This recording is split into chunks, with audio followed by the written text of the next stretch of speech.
Ed Orgeron was on with the guys this morning on Off the Bench in his normal slot, and he had a few updates. It was great. We talked about what we did last week, the things that we improved on, and the thing that we continue to improve on this week. Talked to the team about, Myles perhaps not playing. We're not sure yet. He's going to be questionable. Told TJ and Max that we believe in him, and that we're going to have a competition this week and decide who's going to be the starter, and more likely going to play both of them. Let me just say TJ Maxx is going to play the quarterback. Okay. It's too easy. That was up on the tee. Hey, here's something that I don't think we've really considered at all very much in the last 24 hours. The fact that, hey, maybe Brennan could play. I mean, right. It's got a little bit of a Lloyd Christmas. You're saying there's a chance feel to it, but he hasn't ruled him out, right? He hasn't ruled him out, but just listening to some of the comments that tone. Yeah, the tone's been something to pay attention to. But even some of the comments that he's rolled out there, if they get their first start, and then it'll be when they get their first start, and at least they get to do it in front of their home crowd, not in the swamp. And so, I would put it at a very slim chance that Myles Brennan plays in this game. I agree, but in the interest of sunshine, I had to at least mention it. And Orgeron on his decision on who's going to start. We're looking for consistency. We're looking for the ability to run the offense. We had a 2-minute drill yesterday. Both of them did very well. Today we have first down, and then tomorrow is going to be a big day of third down. There'll be a lot of passes, so we're going to grade them, and the one that grades best, we're going to start. Now, you said yesterday that you wouldn't split the reps up deep into the week. That you're going to make a call here today, really. I mean, you're not going to announce it publicly. You may not even tell them, but they'll know. You're going to go and you're going to start slanting reps towards one guy or the other. So if I get 11 team reps, that's typically 11 in a period with the ones. 7 and 4 would be the minimum that I give my starter. All right. Probably look closer to 9 and 2. But now the way he's talking about the way that they have divided the practices up, you're talking about situationals every day.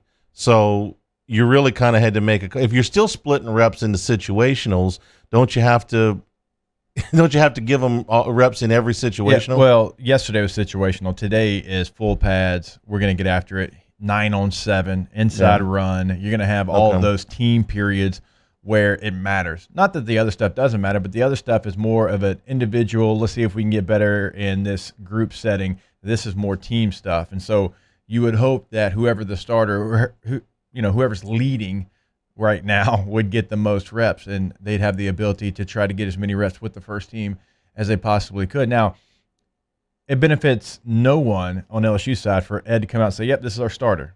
In fact, it's probably something that South Carolina is having to work on because TJ Finley and Max Johnson, their playing styles will never get confused for each other.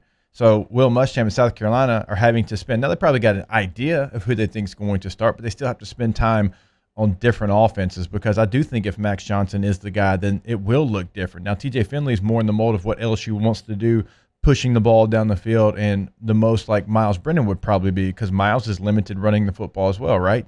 And so if you're LSU and Ed Orgeron, let's not let South Carolina know anything about what we're planning on doing. When do the players know?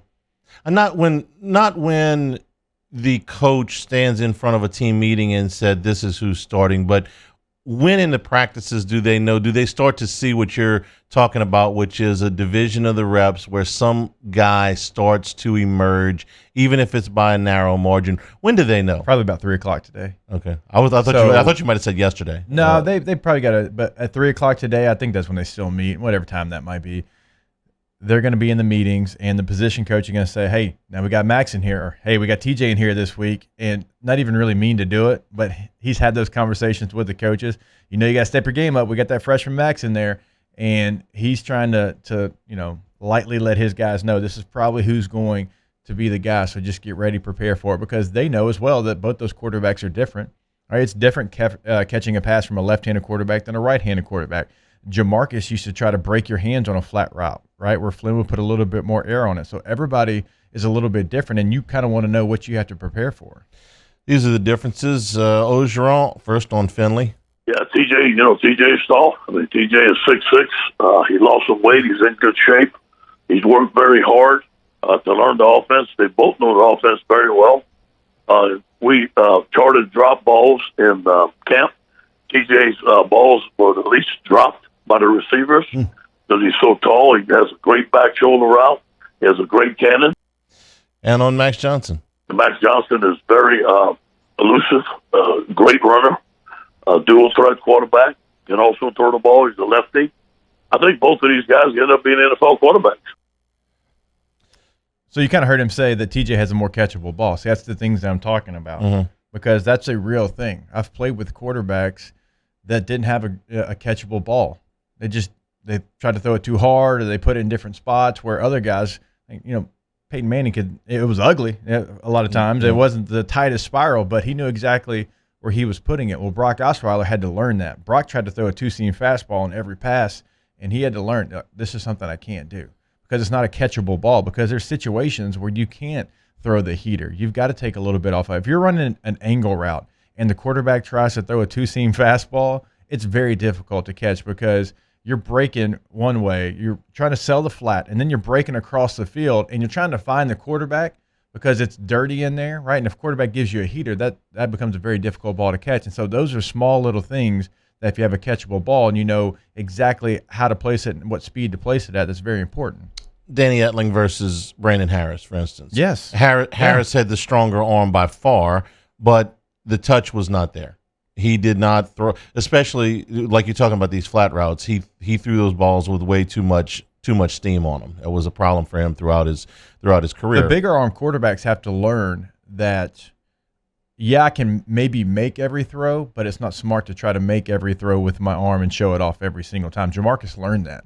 That's something that Jamarcus learned here at LSU. In 2006, he started to learn that. And his accuracy improved greatly because of that. Without question. I mean, I think I called 35 or 36 balls from Jamarcus at the running back position because he felt comfortable in 2006 checking it down to the running back, where in 2004 and 2005, that wasn't something that he would have done. He tried to push it down the field every time to show his arm off, and he learned that. One more from Ed. We got to run the ball. We got to run the ball better on first down, getting to second and 6, second and medium, manageable downs for third down. But you know what? Look, man, the offense has scored 41 points. You should win a game when you score 41 points. Although I'm very disappointed at what happened on the goal line, and we got that fixed this week. And I played that because I wanted to just make the obligatory John Emery reference. That's my biggest hope of the game. And it's not me playing favorites because I was pretty hard on John Emery last year. I thought there was things he needed to improve on. In fact, I had conversations with John Emery about it. And, former running back to running back. And I think he did those things. And I think Kevin Falk has seen those things, having conversations with K. Falk. He's seen those things in John Emery. So I fully expect, I know it didn't happen last week, but I fully expect this to be his rotation where he's the leader. I think there's been enough discussion and there's been enough reflection, right? You've had time now to go back and watch the tape. And I don't try to kill people with stats, but when the guy's breaking the most tackles in the SEC and you're struggling up front, seems like a pretty good match for me, right? So they've seen that as well. They've had time to look back. And, this isn't ideal, the fact that you're going to be breaking in a new quarterback. But as, people yesterday and today have pointed out in the Bayou Ford chat, this will force you to be, more reliant on the run. It'll force you to. You're trying to get your guy comfortable.